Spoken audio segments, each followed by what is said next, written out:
جمعۃ المبارک پہ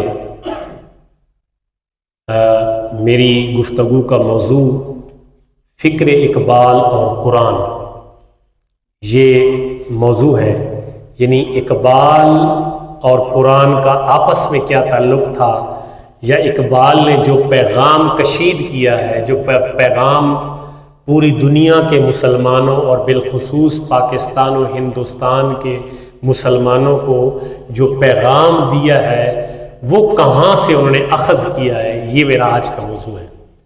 اور اس موضوع کو رکھنے کی وجہ یہ ہے کہ کل 9 نومبر ہے اور 9 نومبر ڈاکٹر علامہ محمد اقبال کا یوم پیدائش ہے، اور اس موقع پہ پورے ملک میں چھٹی ہوتی ہے۔ تو ہم یہ تو مناتے ہیں، چھٹی تو منا لیتے ہیں ان کی پیدائش کی وجہ سے، لیکن انہوں نے جو پیغام دیا، جو انہوں نے فکر دی، جو انہوں نے محنت کی، اس کے حوالے سے ہمیں پتہ نہیں ہوتا۔ تو میں نے آج کے جمعۃ المبارک پہ کوشش کی ہے کہ علامہ اقبال نے جو ہمیں مسلمانوں کو شاعری کی صورت میں پیغام دیا، وہ انہوں نے اللہ کے آخری کلام قرآن مجید سے اخذ کر کے لوگوں کو بتایا، اور اس کی مثالیں میں ساتھ ساتھ آپ کو بتاتا رہوں گا۔ باقی جو ان کا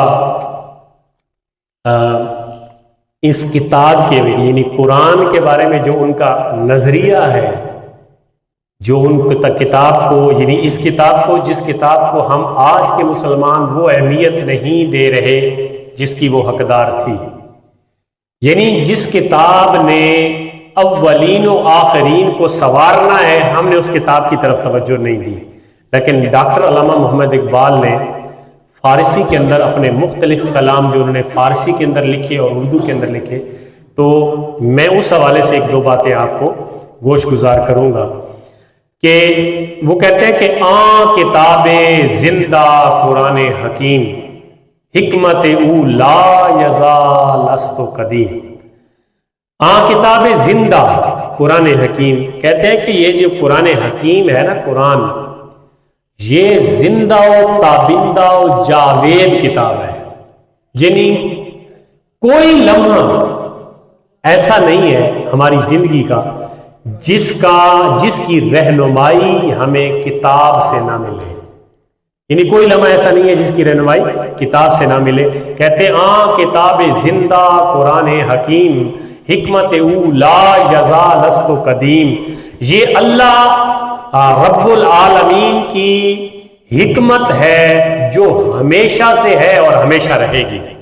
توجہ میری طرف کریے، ایک کتاب کے متعلق وہ کہتے ہیں، قرآن کے متعلق، یہ اللہ تعالی کی جو کتاب ہے نا، جاوید زندہ کتاب، اس کا جو عنوان ہے، اس کا جو مضمون ہے، اس کا جو خلاصہ ہے، وہ ہمیشہ تر و تازہ رہتا ہے۔ فرمایا نسخہ اسرار تکوین حیات بے ثبات از قوتش گیرد کتاب ثبات۔ فرمایا یہ جو کتاب ہے نا، یہ زندگی گزارنے کے کامیاب ترین نسخوں کا ایک نسخہ ہے۔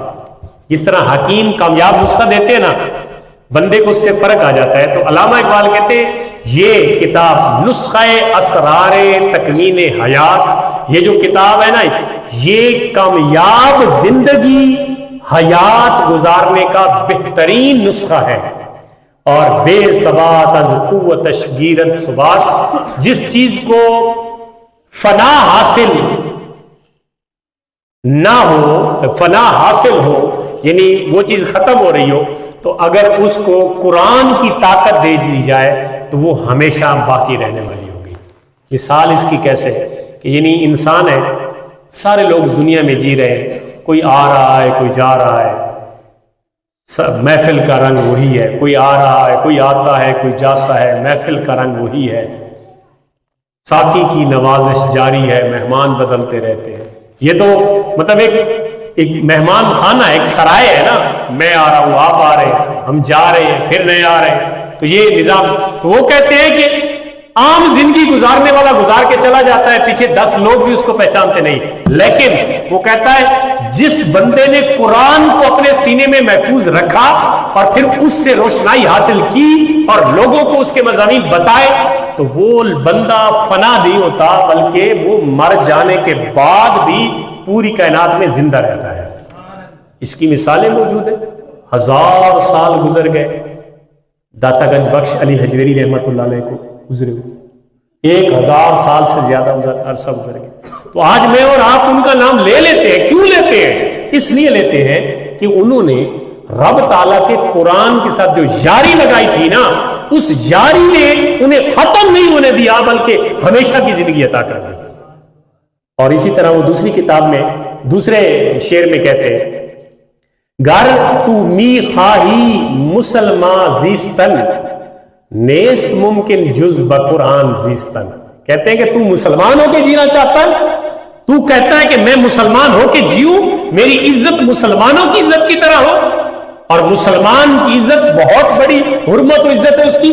فرمایا کہ اگر تو چاہتا ہے نا کہ مسلمان جیوں، تو فرمایا نیست ممکن جز بقرآن زیستن، قرآن کے ساتھ یاری کے بغیر مسلمان ہو کے جینا ممکن نہیں ہے، قرآن کے ساتھ یاری۔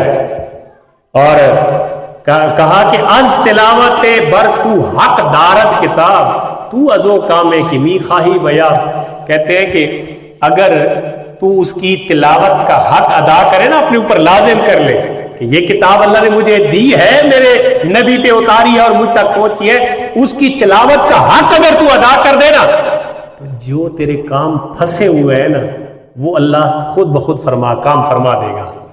تیرے کام جو رکے ہوئے ہیں ان کو اللہ تعالیٰ کر دے گا، جو تیرے کام پھنسے ہوئے ہیں اللہ ان کو نکال دے گا۔ لیکن شرط کیا ہے کہ تو اپنے اوپر اس کتاب کی تلاوت کو لازم کرا لے۔ کیا ہے ہماری حالت؟ کون سا ہم نے قرآن کو کھولا ہے؟ اول تو پڑھنا ہی نہیں آتا۔ دیکھ کے اگر پڑھنا آتا ہے، بچپن میں 1-2 دفعہ پڑھ لیا، اس کے بعد ہم بڑے ہو گئے، ہم نے یہ سمجھ ہی لیا کہ بس قرآن پڑھنا ہی نہیں ہے۔ لیکن قرآن کی یاری جو ہے، علامہ صاحب فرماتے ہیں کہ یہ یاری تجھے پار لگانے والی ہے، اس کے بغیر تو اگر اپنے آپ کو کہے نا کہ میں کامیاب ہو جاؤں گا، تو یہ ممکن ہی نہیں ہے۔ اب علامہ محمد اقبال نے اپنی شاعری میں اس کلام کی وضاحت کی۔ مثال کے طور پر میں نے سورہ طٰہٰ کی آیت نمبر 124 تلاوت کی، جس میں اللہ فرماتا ہے کہ فَمَنْ أَعْرَضَ عَنْ ذِكْرِي فَإِنَّ لَهُ مَعِيشَةً ضَنْكًا، کہ جو بندہ میرے ذکر سے منہ موڑے گا، اس کے لیے اس کی زندگی، اس کی معیشت تنگ کر دی جائے گی۔ معیشت کس کو کہتے ہیں؟ یہی کہ زندگی گزارنے کے لیے جو ہمیں سہولیات ہوتی ہیں نا، اس کو معیشت کہا جاتا ہے۔ کہ ہم نے رہنے کے لیے گھر چاہیے، پہننے کے لیے کپڑا چاہیے، کھانے کے لیے خوراک چاہیے، یہ وسائل ہے، اور یہی وسائل معیشت ہے۔ تو قرآن کیا کہتا ہے؟ جو اللہ کے قرآن سے، اللہ کے ذکر سے دوڑتا ہے اور دور ہوتا ہے، تو اللہ فرماتا ہے فَإِنَّ لَهُ مَعِيشَةً ضَنْكًا۔ وہ کیسے یہ خیال کر سکتا ہے کہ اس کو اللہ تعالیٰ مضبوط کر دے گا؟ نہیں، اس کے لیے تنگ معیشت ہوگی، تنگ۔ اب یہ قرآن کو جب اس آیت کو پڑھا نا علامہ صاحب نے، تو علامہ صاحب نے اس کو اپنے انداز میں ڈالا۔ کہتے ہیں کہ وہ معزز تھے زمانے میں مسلمان ہو کر، ہم خوار ہوئے تارک قرآن ہو کر۔ اب یہ بالکل بے عین ہی ترجمہ ہے اس آیت کا کہ جو میں نے پڑھی ہے، کہ جو بندہ اللہ کے ذکر سے منہ موڑتا ہے، قرآن سے منہ موڑتا ہے، ذکر سے مراد یہاں پہ قرآن ہے، یا ذکر سے مراد قبر ہے، یا ذکر سے مراد حشر ہے، تو بہرحال یہاں پہ قرآن مراد لیتے ہیں۔ تو علامہ صاحب نے جب اس کو پڑھا نا، تو انہوں نے کہا کہ وہ معزز تھے زمانے میں مسلمان ہو کر، ہم خوار ہوئے تارک قرآن ہو کر۔ جو قرآن کے ساتھ ہمارا رشتہ ختم ہوا، تو 1000 سال ہمارے مغلیہ حکمرانوں نے، بلکہ اس سے بھی زیادہ عرصہ انہوں نے اسی خطے پہ حکومت کی، کیونکہ جو بادشاہ بنتا تھا اس کا کام عیش پرستی نہیں ہوتا تھا، اس کا کام علم دوستی اور لوگوں کے درمیان اللہ اور اس کے رسول کی اطاعت کو جاری کرنا ہوتا تھا۔ تب تو اللہ تعالیٰ نے ان کی حکومتوں کو طوالت دی۔ دیکھیں نا ہمارے جو مغلیہ بادشاہ گزرے ہیں خاندان کے، تو اس خاندان میں کتنے بڑے بڑے عالم اور کتنے بڑے بڑے فقیہ ٹائپ جو بادشاہ تھے، پھر وہ جو فقی لوگ ہوتے تھے یا جو عالم لوگ ہوتے تھے ان کی قدر بھی کرتے تھے، اور پھر ان کے ذمے کام لگاتے تھے کہ آپ جامعات میں، یونیورسٹیوں میں، آپ مدارس میں، مکتب میں جا کے پڑھائیں اور لوگوں کو دین اور علم سکھائیں، ہنر سکھائیں۔ تو جو بادشاہ اگر اس طرح کا ہوگا، جو علم دوست ہوگا، تو ظاہر ہے اس نے علم کی باتیں آگے پھیلانی ہیں۔ تو علامہ ڈاکٹر محمد اقبال نے جب یہ پڑھا تو انہوں نے اس کو میرا آج کا موضوع یہ ہے کہ ڈاکٹر علامہ اقبال کی جو شاعری ہے وہ قرآن کا بعین ہی ترجمہ ہے، اور یہ انہوں نے کہاں سے پڑھا؟ سب سے پہلے استاد ان کے والد گرامی شیخ نور محمد تھے، اور ان کے بعد ان کی تربیت، علم کی پیاس کس نے بجھائی؟ مولوی سید میر حسن، جو ان کے نمایاں اساتذہ میں تھے، انہوں نے جو یہ سنگ طرح تھا نا، یہ پتھر تھا، اس نے اس کو تراش کے ہیرا بنا دیا۔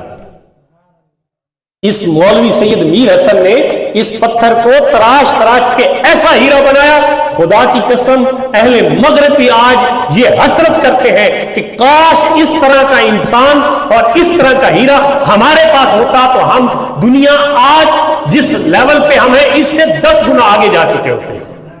لیکن جن کے پاس ہے انہیں پتہ ہی کوئی نہیں ہے، جن کو اللہ نے یہ عطا کی۔ یہ اللہ تعالیٰ کی حکمت ہے، جب ظلمتیں بڑھ جاتی ہے نا، اندھیرا چھا جاتا ہے، کہیں سے کوئی سبیل نہیں نظر آتی، جیسے اس وقت موجود ہے ہمارے یہاں، کوئی سبیل نہیں نظر آتی، اندھیرا ہی اندھیرا ہے، ظلمت ہی ظلمت ہے، اور تشدد، ظلم وغیرہ وغیرہ۔ تو پھر اللہ تعالیٰ کسی نہ کسی ایسے انسان کو بھیج دیتا ہے جو پورے لوگوں کی ذہنی ان ہم آہنگیوں کے مطابق ان کو روشنی کا رستہ دکھاتا ہے۔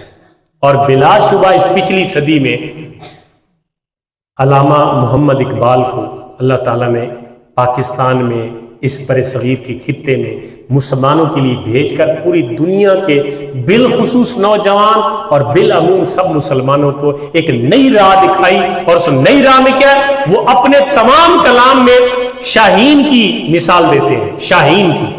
شاہین باز کو کہتے ہیں جو اونچا، سب سے اونچا اڑتا ہے۔ تو ان کا یہ کلام کا جو کہہ لیں نا، ہر کلام کا مقطع کہہ لیں یا ویسے ان کا استعارہ کہہ لیں، وہ شاہین کو لیتے ہیں۔ تو شاہین کو کیوں لیتے ہیں؟ وہ کہتا ہے یہ شاہین جب اوپر پرواز کرنا چاہے تو جتنی اونچی سطح پہ جانا چاہے یہ جا سکتا ہے، اس کے پاس طاقت ہے، لیکن جب یہ نیچے آنا چاہے نا تو یہ یکدم بھی نیچے آ جاتا ہے۔ اس لیے کہا ہے کہ انسان تو شاہین کی طرح اوپر پرواز کر، یہ نہ ہو کہ یکدم تو نیچے چلا جائے پستیوں میں۔ اس لیے انہوں نے جگہ جگہ اپنے کلام میں شاہین اور باز کی مثال دی ہے مسلمانوں کو، بالخصوص بچوں کو۔ تو لیکن یہ علامہ اقبال ہی ہے جو اللہ تعالیٰ سے بات بھی کر لیتے ہیں شاعری کے انداز میں، اور اللہ تعالیٰ سے شکوے شکایتیں بھی کر لیتے ہیں، پھر اللہ سے ملاقات بھی کر لیتے ہیں۔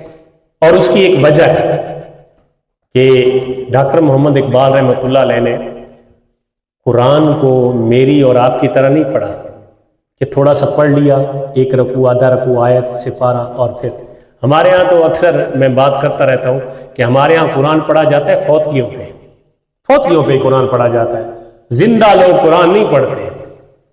اور جب سے یہ فوتگیوں پہ ہم نے پڑھنا شروع کیا تو قرآن نے ہمیں اتنے تک ہی محدود کر دیا ہے کہ بس کوئی مرے تو پڑھ جائے۔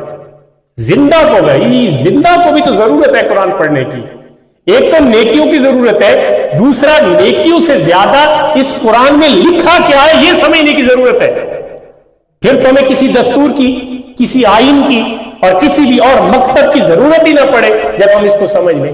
تو انہوں نے علامہ اقبال جاتے جاتے نا کلام لکھتے لکھتے پتہ نہیں ان کو اللہ تعالیٰ نے ایسا دماغ دیا تھا، ایسا شعور دیا تھا، لکھتے لکھتے وہ اللہ سے مخاطب ہو جاتے ہیں۔ کہتے ہیں اب اللہ سے کہتے ہیں کہ روز معاشر خوار و رسوا کن مر، بے نصیب از بوسہ پا کن مر۔ فرمایا گر درے اسرارے قرآن سفت ام، با مسلمانہ اگر حق گفت ام۔ وہ کہتے اتنی بڑی انہوں نے بات کی، انہوں نے کہا جی مجھے قیامت کے دن رسوا و ذلیل کر دے۔ یہ علامہ اقبال اللہ کی بارگاہ میں عرض کر رہے ہیں، اور یہ بات علامہ کر سکتا ہے، باقی کوئی نہیں کر سکتا، میں آپ نہیں کر سکتے۔ ان کی اپروچ تھی اتنی، ان کی سوچ اتنی تھی۔ وہ کہتا ہے کہ مجھے قیامت کے دن ذلیل کر دے، رسوا کر دے، اور اپنی پابوسی سے دور کر دے۔ پابوسی سے مراد کیا ہے؟ کہ میں تیرے دربار میں کھڑا ہوں اور تیری زیارت کروں، مجھے تو اس سے محروم کر دے۔ کیوں کر دے؟ اگلی بات سنیے، فرمایا گر ز اسرار قرآن سفت اگر میں قرآن کے جو پوشیدہ اسرار ہے نا، رموز ہے، اور اس کی جو پوشیدہ حکمتیں ہیں، اگر میں مسلمانوں تک وہ نہ پہنچا سکوں تو قیامت کے دن مجھے ذلیل کر دے۔ اتنا بڑا دعویٰ اور اتنی بڑی جرت کی ہے انہوں نے۔ تو اس کا مطلب یہ ہے کہ جو اللہ کو یہ کہہ رہا ہے کہ تو مجھے قیامت کے دن ذلیل کر، مجھے رسوا کر اور اپنے دربار سے دور کر، کیوں دور کر؟ اگر میں قرآن کے اسرار لوگوں تک نہ پہنچا سکوں۔ تو اس کا مطلب ہے انہوں نے قرآن کے اسرار کو سمجھا ہے اور پھر سمجھ کے لوگوں تک پہنچایا ہے۔